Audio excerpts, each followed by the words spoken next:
Oke. Keperluan naik ke atas ini Maaf apa? dulu ya sebentar ya, saya maju dulu sebentar ya. Maaf ya sebentar ya, saya Oke. tunda dulu ya, saya maju sebentar, ini lagi posisi kerja sebentar ya. Iya, oke, ya. oke, boleh. Ya, saudara kita mau bekerja dulu ya, teman-teman. Kita mute dulu aja dia ya. Ya, mudah-mudahan naik ke atas ini mau berkontribusi dalam diskusi, mau menjelaskan atau mau bertanya atau mau ngapain. Silakan user. Oke, terima kasih. Aduh, damai sejahtera ya buat kita semua. Baik dengan penonton juga.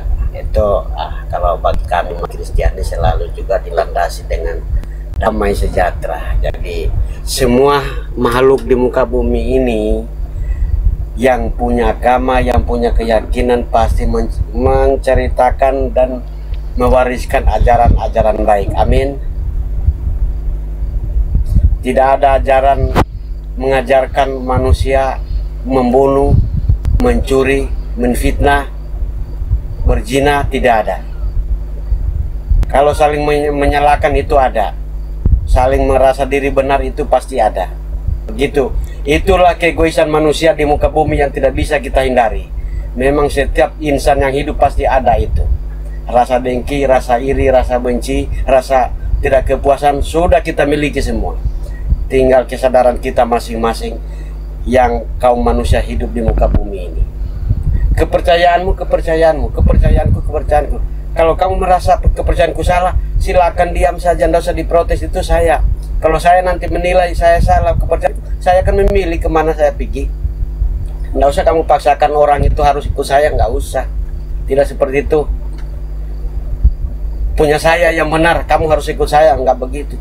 Tuhan Yesus datang ke bumi bukan memaksakan orang, tapi dia beritakanlah Injil ke seluruh bumi sampai ke ujung bumi, itu dia katakan. Tapi dia tidak bilang orang Kristen masuk surga, ya kan? Dia tidak bilang orang Kristen masuk, tidak. Yang percaya saja siapapun. Dia disalib 3 orang, ya kan? Disalib 3 orang. Sebelah kanan itu dulunya dia tidak tahu asal usulnya, dia lahir di mana, orang dari mana, kepercayaan apa. Menit-menit terakhir dia mau mati, apa dia pesan kepada Tuhan Yesus? Jika engkau sampai di Firdaus, ingatlah akan aku. Jam itu juga Tuhan Yesus jawab, hari ini engkau bersama aku di Firdaus. Siapa nabi bisa berjanji keyakinan orang, kepercayaan orang, iman orang, hari itu dia jamin masuk di Firdaus. Itu kata-kata itu aja bisa kita pegang. Tapi saya juga tidak bilang kamu harus ikut saya, tidak. Kami punya keyakinannya, kami punya apapun ayat di dalam itu sudah kami bulatkan jadi satu. Yesus Kristus adalah Bapa juga. Jadi itu kami punya. Nggak usah kamu protes. Kalau kamu protes ya jangan masuk di kami. Kalau kamu yakin silah, tapi kami nggak paksa. Jadi bagi orang yang masuk logikanya, oh berarti saya cocok di sana, berarti saya cocok. Hanya ini saya nggak bertanya, nggak. Hanya saya kasih ini aja Mbak. Jadi apa ya? Begitulah manusia. Yang intinya tidak ada rasa kepuasan. Ya. Bagi yang memahami. Ada yang sebagian mengatakan, betulkah Yesus itu Tuhan? Betul. Betulkah Yesus itu guru? Betul. Semuanya itu betul. Betul. Firman, Yesus itu firman. Pak, betul. mau berapa menit lagi, Pak? Bagi kami. Ya, mau Ya. berapa menit lagi Bapak ngobrol? Jadi itu aja yang saya mau jelaskan. Terima kasih banyak. Wassalamualaikum warahmatullahi wabarakatuh. Salam damai sejahtera. Oke. Saya mau kerja, oke? Boleh saya Mohon maaf. tanggapi sedikit nggak? Oke. Semua yang Bapak ucapkan tadi itu adalah pendapat Bapak pribadi. Dan saya tidak mengerti apa gunanya Bapak sampaikan di sini. Pertama, tidak ada yang memaksakan ajaran di sini. Kedua, Bapak mau beriman atau tidak nggak ada urusan dengan kami. Ketiga, Pak, ketika ada Bapak mendengarkan Tuhan Bapak berjanji, hari ini juga kau bersamaku di Firdaus, apalah gunanya janji kalau tidak ditepati, Pak? Memangnya pada waktu itu Yesus sudah ke Firdaus? Pak, justru aneh ketika ada orang berjanji, hari ini juga kau bersamaku di Firdaus, tahu-tahu dia mati 3 hari, terus 40 hari kemudian baru ke surga, Pak. Itu justru janji yang tidak ditepati, Pak. Buat apa berjanji daripada berjanji tak ditepati, mending tidak berjanji sama sekali. Gitu, Iya, iya. Pak. Oke, baik. Jadi saya kasih penjelasan lagi masalah janji ini. Adanya jawaban Yesus ini seperti dia menjawab begitu karena mereka ini sudah posisi di penghujung napas yang terakhir, sudah mau mati. Semuanya ini akan mati bertiga. Yang ngomong ini di sebelah kanan dia sudah tahu sebentar lagi dia mati, dan yang ngomongkan juga sudah sebentar mati bersama. Jadilah terjawablah itu, hari ini juga engkau bersama aku di Firdaus setelah mereka mati. Tunggu, Kejadian aja. Pak, sebentar, Pak. Yesus bilang apa? Hari ini juga kau bersamaku di Firdaus, betul? Iya. Hari itu Iya. Yesus mati, berarti dia ke Firdaus atau ke dunia orang mati? Iya, dia kan ke dunia orang mati, dia duduk di Wah, dulu. ini bohong namanya, Pak. Memang Dia ini bilang jawaban. hari ini juga kau bersamaku di Firdaus, tetapi justru dia pergi ke dunia orang mati. Itu namanya membohongi Iya. orang, Pak. Masa orang udah Bukan. sakaratul maut Iya. dibohongi, Nah, Pak? Begini. Pak, membohongi orang sakaratul maut itu lebih jahat daripada membohongi orang yang belum mau mati. Orang mau mati dibohongin loh, Iya. Pak. Menurutmu itu seperti itu, tapi kalau iman kami bukan begitu pemahamannya. Jadi kalau Anda menvonis hak orang, Bukan itu memvonis kecuali- hak orang. Bapak ngerti nggak Iya. Bapak tuh ngomong apa? Bisa. Pak, kan Bapak bilang Yesus menjanjikan orang yang mau mati disalibkan itu bahwa hari ini juga kau bersamaku di Firdaus. Pertanyaan saya, waktu Yesus bilang hari ini juga kau di Firdaus bersamaku, Yesus ke Firdaus atau ke dunia orang mati hari itu? Ayo jawab jujur, jangan bohong-bohong sama Bunda Gembala.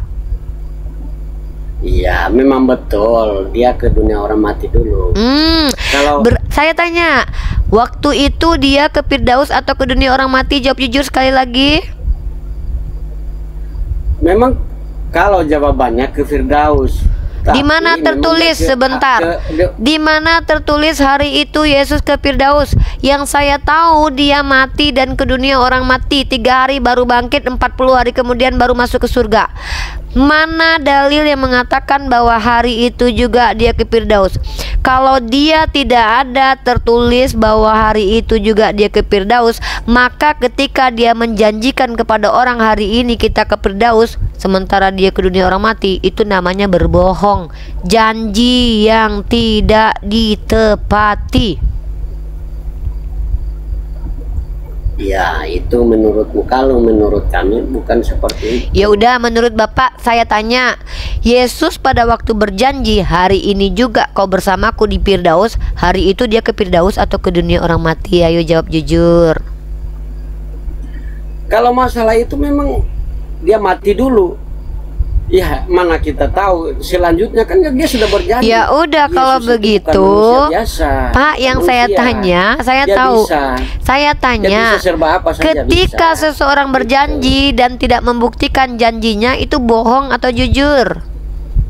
Mana siapa yang bisa melihat kalau itu orang itu sudah bawa di Firdaus? Siapa yang bisa? Kalian Hanya yang bisa berkata mengatakan di muka dia bumi, berbohong. selanjutnya tidak ada yang Tunggu, bisa tahu. Pak. Jaminan itu. Kalian Jaminan kata-kata kalian Shalom mengimani, itu. Tidak bisa. kalian yang mengimani bahwa Yesus ketika berbicara hari itu, hari ini kita ke Firdaus, kalian percaya hari itu juga dia mati dan masuk ke dunia orang mati. Itu keyakinan kalian sendiri yang mengatakan Yesus berbohong.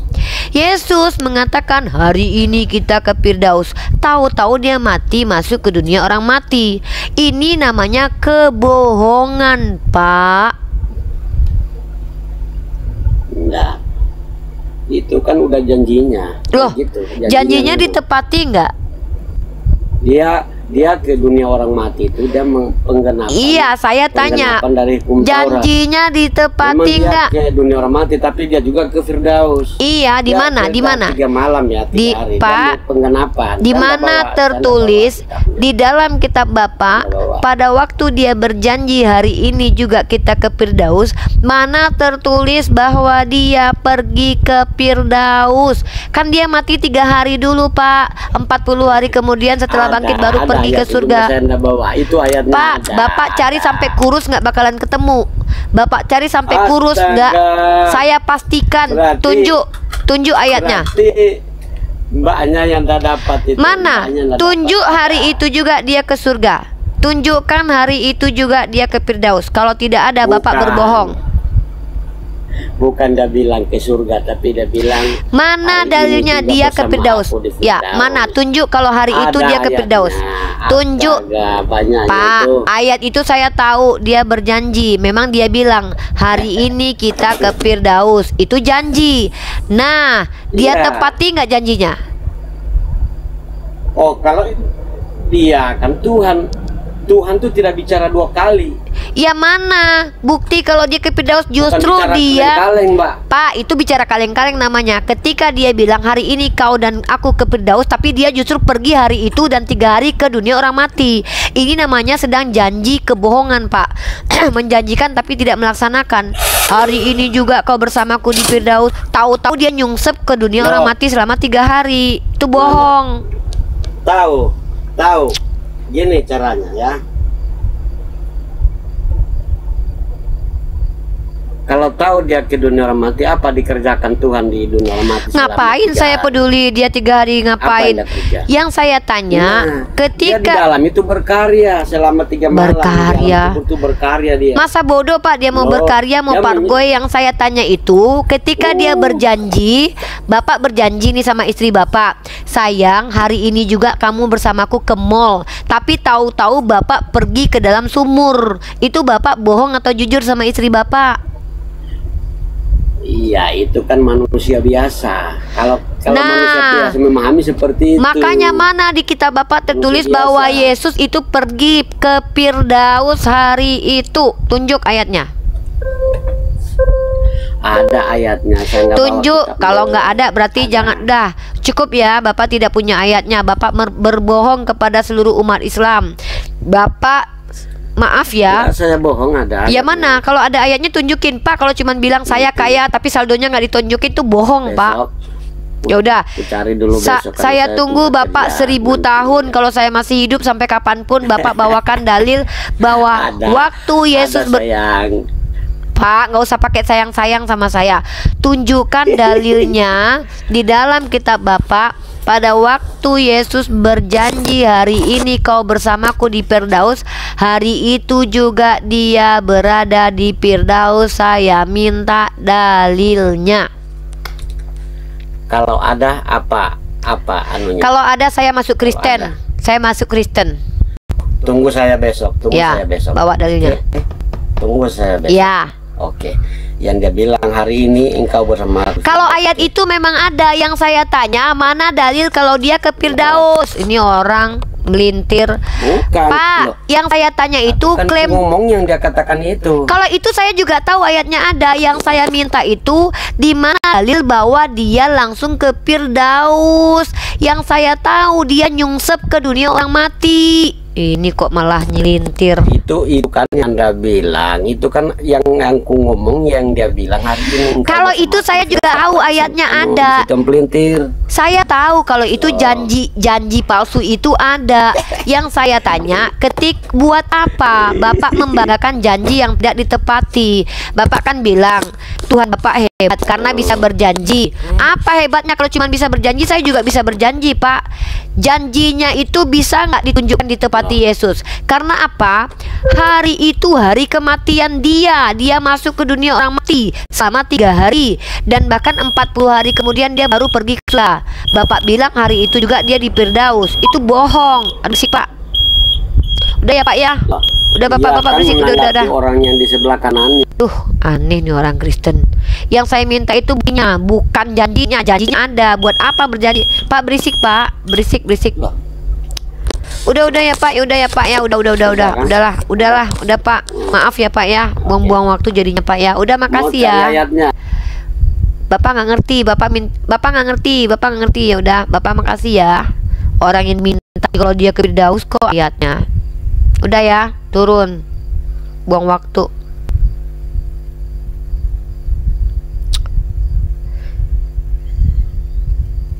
Bang Yonatan Nandar, dari tadi tuh di bawah ada type.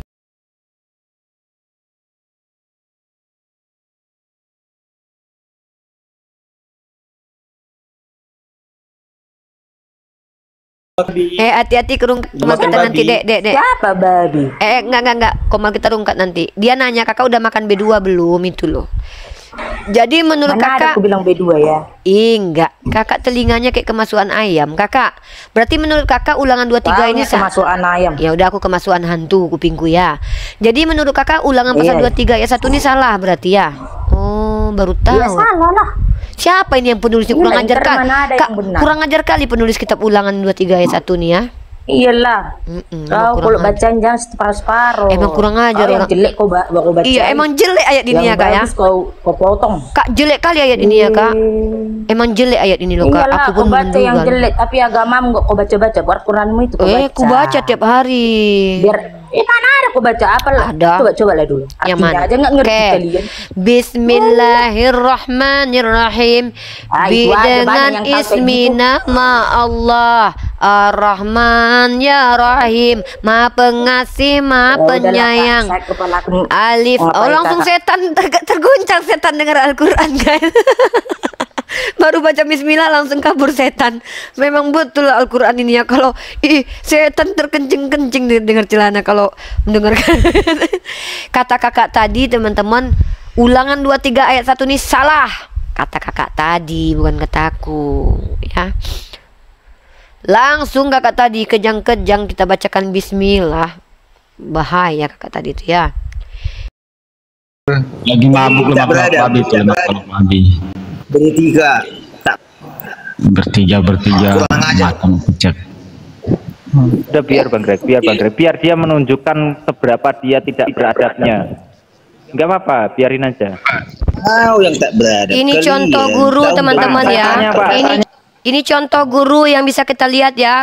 Guru beragama Kristen naik menggunakan pakaian dinas ya, saat-saat mengajar menuduh orang dalam ruang akademik, ruang dialektika. Dia mengatakan kita tidak beradab. Ini contoh guru nih. Ini guru kalau beragama Kristen nih. Ini guru beragama Kristen nih. Kalian menista agama kalian. Kau laporkan ke kantor polisi. Di mana kita menista? Laporkan kalian Pak, kami Pak. Alkitab Silakan Kristen. Di mana larangan orang Indonesia membahas Bible Pak? Silahkan tunjukkan kalau ada. Di mana undang-undangnya? Tapi bahwa kalian itu semua menghujat. orang. Mana hujatannya? Mana hujatannya? Mana hujatannya? Bukti Pak, bukti. Silahkan tunjukkan bukti. Anda seorang berpendidikan. Silahkan bukti Pak. Anda seorang guru, Anda seorang akademisi, Anda seorang berpendidikan. Silakan Pak, mana penghujatan kami? Silahkan tunjukkan datanya, tunjukkan buktinya. Yang mana yang kami menghujat Pak? Silahkan tunjukkan Pak. Kasih dulu WA-mu, saya kirim video penghujatan kalian. 0877 06366580. Silahkan Pak. Catat. Kirim ke apa saya? Kirim ke apa saya? Nih. Kau malah mau ngirim video. Catat sekarang Pak. Catat sekarang. Bapaknya, buktinya catat sekarang. Sebutkan Kau bukan aku bilang sama kau kirim. Catat sekarang. Ini kau nggak mau diatur. Kau nggak mau diatur. Kau ngatur-ngatur di komal orang. Kau nggak ada adab. Kau guru nggak ada adab kau. Guru kayak kau ini guru nggak patut. Guru yang mencerminkan bobroknya negara kita. Aku mahasiswi. Kalau aku nggak beradab wajar. Aku masih belajar. Kau guru. Kau guru nggak beradab kau. Guru kau ngaku-ngaku agama Kristen menuduh-nuduh kami menghujat. Bisa kau tunjukkan bukti? Kau guru yang tidak beradab naik ke komal orang menuduh-nuduh. Kau tunjukkan bukti kalau kami pernah menghujat. Kau tunjukkan buktinya kami pernah menghujat. Kau tunjukkan buktinya kami pernah menghujat. Kau bukan kayak guru, kau kayak preman kau. Kayak preman kau. Buka mulutnya Pak Jitro. Jadi aja. Kau nggak pantas dikatakan guru, kau penghujat kau penista dunia pendidikan kau. Orang kayak kau ini yang merusak pendidikan, menuduh-nuduh tanpa bukti. Ada azas kau yang menuduh, kau yang buktikan. Nggak tahu kau nggak pernah kau belajar itu. Masa kau masuk ke Komal Islam, menuduh-nuduh tanpa data, kau pula yang ngatur-ngatur kami. Ketika kau diatur kau nggak mau, penjajah kau.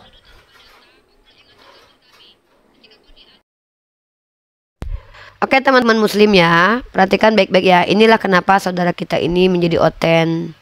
Karena menurut saudara kita Jessica ini sebagai agama Kristen dia murtad ya teman-teman. Ternyata kalau seandainya Tuhan yang mengambil bini orang untuk nabinya itu tidak tercela karena Tuhan yang ngambilin. Tapi kalau ada manusia dan nabi menikahi yang bukan bini orang, tidak ada yang keberatan, itu menurutnya tercela teman-teman. Coba benar nggak Jessica? Kan begini, kalau Nabi Muhammad itu kan wahyu ya, wamayantiku anil hawa in huwa wahyu yuha. Iya betul. Ternyata ketika kita baca dalam Al-Quran, ternyata ada juga ya wanita-wanita boleh menyerahkan diri kepada Muhammad begitu. Ya boleh kalau mau. Nabi Muhammad mau sehingga nggak? Aisyah kan mengatakan itu. Ya Nabi Muhammad mau nggak? Kan? Ya mana Mau, siapa? mau. Siapa? Ada tuh, coba buka aja ya. Siapa? Tinggal dicari Ya aja siapa? itu, Namanya siapa? Yang jawabannya menyerahkan itu, dirinya terus Nabi itu. nikahi. Siapa? Gini loh dek, kamu kalau mau menuduh itu ya pakai data. Lihat di dalam kitabmu. Kamu ini udah tidak bermoral, agamamu tidak bermoral. Kenapa? Karena kamu mengakui kalau Tuhan yang mengambilkan bini orang untuk nabinya itu bermoral, karena Tuhan yang ngambilin. Dalam 2 Samuel pasal 12 ayat 8, dan kamu mengatakan itu bermoral. Nabi kami perempuan yang menyerahkan nyawanya, bukan bini orang. Bahkan nabi kami tidak menikahi perempuan itu. Kau bilang nabi kami tidak bermoral. Makanya di sini membuktikan standar moralitas agamamu dengan agama kami beda. Di agama kami, nabi kami yang diberikan privilege aja tidak melakukan itu, kau bilang tidak bermoral. Di agamamu, nabi-nabi dalam kitabmu bahkan melakukan hubungan zina, dan itu perintah Tuhan, itu bermoral namanya. Inilah yang kita katakan, agamamu, agamamu, agamaku, agamaku. Agamaku moralnya ada, agamamu tidak bermoral, dan kamu akui itu. Kenapa kamu akui? Kamu bilang kalau Tuhan yang ngambil bini orang, tidak apa-apa, karena itu Tuhan yang ngambilin untuk nabinya. Dan kamu mengkritisi nabi saya yang menikahi perempuan, yang mana perempuan-perempuan itu yang mau dengan nabi saya, bukan nabi saya yang ngambil bini orang. Kamu bilang itu tidak bermoral. Sementara apa korelasinya perkataan nabiku adalah wahyu? Nabi